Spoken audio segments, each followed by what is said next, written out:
So we're going to do a few minutes on hypothyroidism diet. And I am Dr. Martin Rutherford. I am a certified functional medicine practitioner. I'm Dr. Randall Gates. I'm a board-certified chiropractic neurologist and being a chiropractor as well. And I am a chiropractor also since 1979. We have a practice in which we have married the paradigms of functional neurology and functional medicine. Dr. Gates being most conversant with, I can't say what, in Nevada, we can't say expert or whatever, most conversant with brain and nervous system and all of the metabolic and endocrine and nutritional aspects of what affect that. And I'm functional medicine doctor, which deals with metabolic, endocrine type of problems and nutritional problems and so on and so forth. So together we get a pretty good overview of what's going on with a patient. We do a lot of work with thyroid. We do even more work with hypothyroidisms and all of its various facets. And we have a lot of things online on hypothyroidism and thyroid in general. So if you want to know more about that aspect of it, fine. But Dr. Gates wanted to chat with you some about diet and hypothyroidism, given the fact that everyone out there, there's a lot of people out there now putting out standardized diets, whether it's the FODMAP diet or whether low FODMAP diet. I got called on that the other day. Oh, really? Well, not saying low. Okay. On the SCM diet or the paleo diet or whatever diet or the vegetarian diet or whatever diet it is for different things. And we wanted to maybe give you a concept that there needs to be some patient specificity relative to these diets, and maybe address some old urban myths about what types of diets and what types of foods you shouldn't be eating because you had a thyroid problem. Because I still do get those patients come in and say, "Oh, I'm not eating broccoli." It's like, yeah, exactly. Well, eat it. So yeah, we haven't seen the cruciferous vegetable element of the diet to be quite as accurate as it's portrayed out there. And we've tried all these different diets. Some people say, well, you got to eat iodine-rich foods like kelp and things of that nature. Right. The whole iodine thing, for the most part, most of us actually have enough iodine now in our salt. And you're going to get attacked by the alternative. I know, iodine guys. Exactly. Well, Sorry. Sorry about the microphone there. Yeah. But basically, a lot of studies are now acknowledging that the more iodine you take, it increases risk of autoimmune thyroid disease, which is where the immune system kills the thyroid, which is the reason why most of you have hypothyroidism. And we say most because the statistics vary between, let's just say conservatively, 80 to 95%, depending on who you look at. And really where I think the hypothyroidism diet craze is going, it started with gluten. Dr. Datis Karazian, who's an alternative practitioner, really presented that in the book, Why Do I Still Have Thyroid Symptoms When My Lab Tests Are Normal? And it came from studies where they looked at patients with antibodies to gluten. Antibodies are little immune cells that attack gluten when you eat it. Gluten's in wheat, barley, oats, and rye.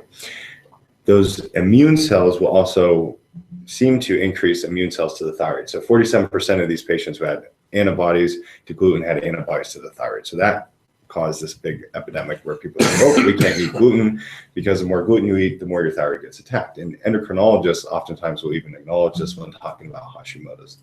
What our group is now seeing is that there can be a variety of other foods potentially that have molecular mimicry to the thyroid.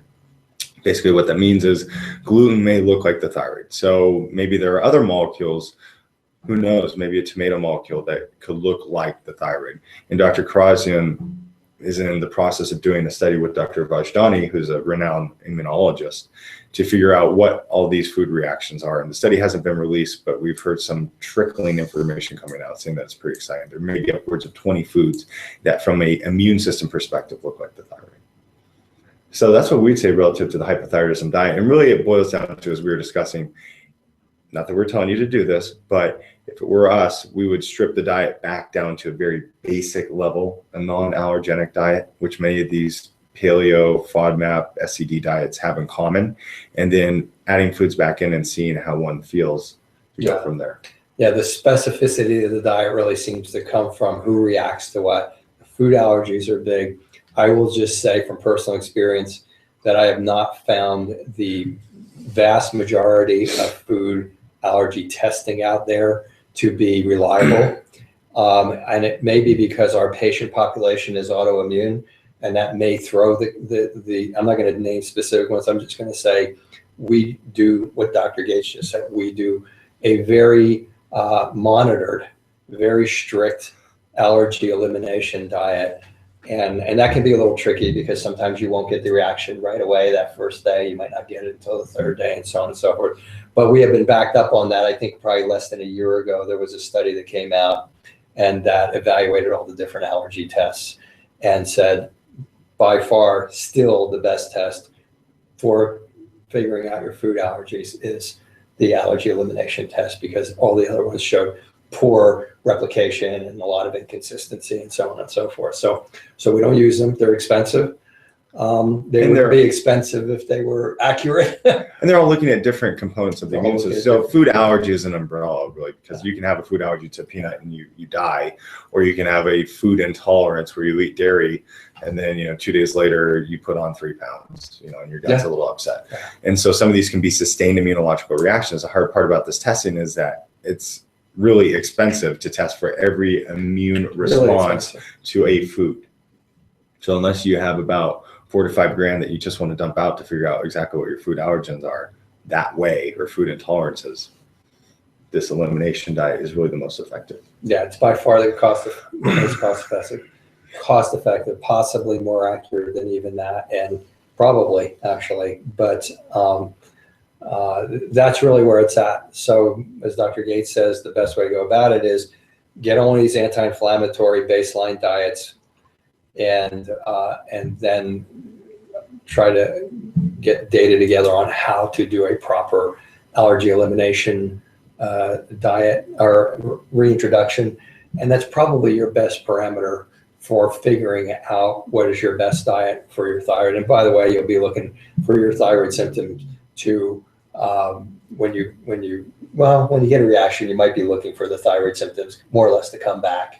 You can get kind of an allergenic reaction to the stuffiness or stuff. But you have anything to add to that as far as what to look for? Okay, so that's it. It's really not that complicated, and that's a good thing for us because we use these parameters to treat people, and that is what we have found gives us the most consistently successful results in that area of treating thyroid. Okay, well, thank you for watching. And if you have any other questions, you can forward them to us at powerhealthtalk.com. You can also, if you have a topic you want us to discuss, send it to us there too. Say, hey, I want to know more about, thyroid and radioactive activity in Fukushima. Maybe we'll do that. And are we still referring to the Facebook? And you can go to our Facebook page as well and send us questions there. And we'll get back to you. So thank you for watching. We'll see you later.